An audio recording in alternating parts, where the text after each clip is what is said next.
And remember what we ended with last week, we had learned all about the Nuremberg laws.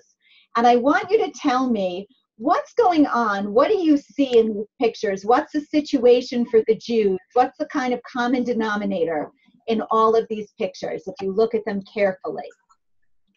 So maybe take 30 seconds to look at them, and then Jerry, if you want to call on a couple of people to come forward and to... He had his hand up, back. Jordan, get it. All right, Jordan again. Jordan again. I love to see Jordan, but okay, Jordan, you give it the first one a shot, and then we'll... Okay, well, can I do the sign on the bottom? Yes, absolutely. This Okay, sign. so I can kind of tell what it says. Like the left is for Jews and the other side's for non-Jews. Correct. Great. So already we're seeing those Nuremberg laws. We see that the Nuremberg laws are really in action. And life for Jews is becoming pretty uncomfortable. And what about in this picture up here? Can someone else come forward?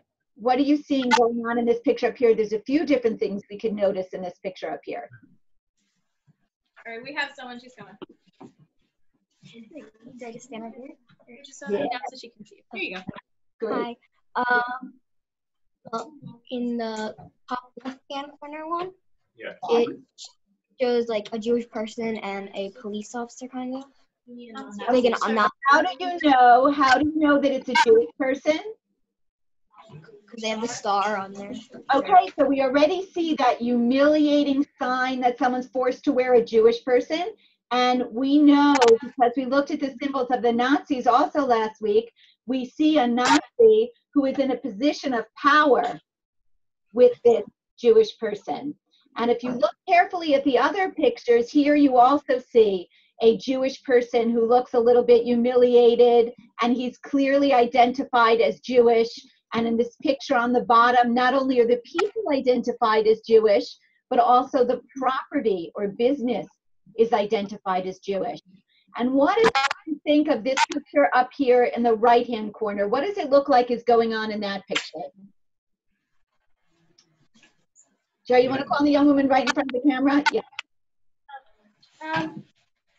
A bunch of people holding like bags and doing work kind of, maybe.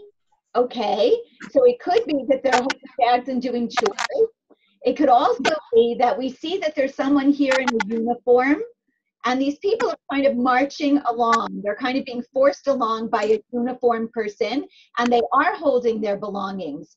And it looks like in some way they're being taken away. We're not really sure what's going on with that yet. We're going to see a little bit more of that as we go on. Okay, so we're going to look at the story of German Jewry now through a true story, through the eyes of one family's experience.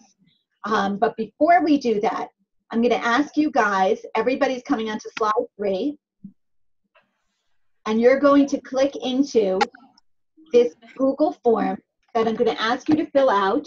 What would you have done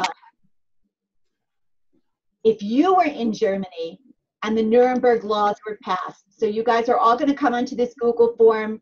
I give you some choices about after the Nazis passed the Nuremberg laws, if you think you might have left, if you would have stayed hoping they would be overthrown. I want to ask you, we talked a little bit about this last week, what do you think the most difficult part of the Nuremberg laws would have been?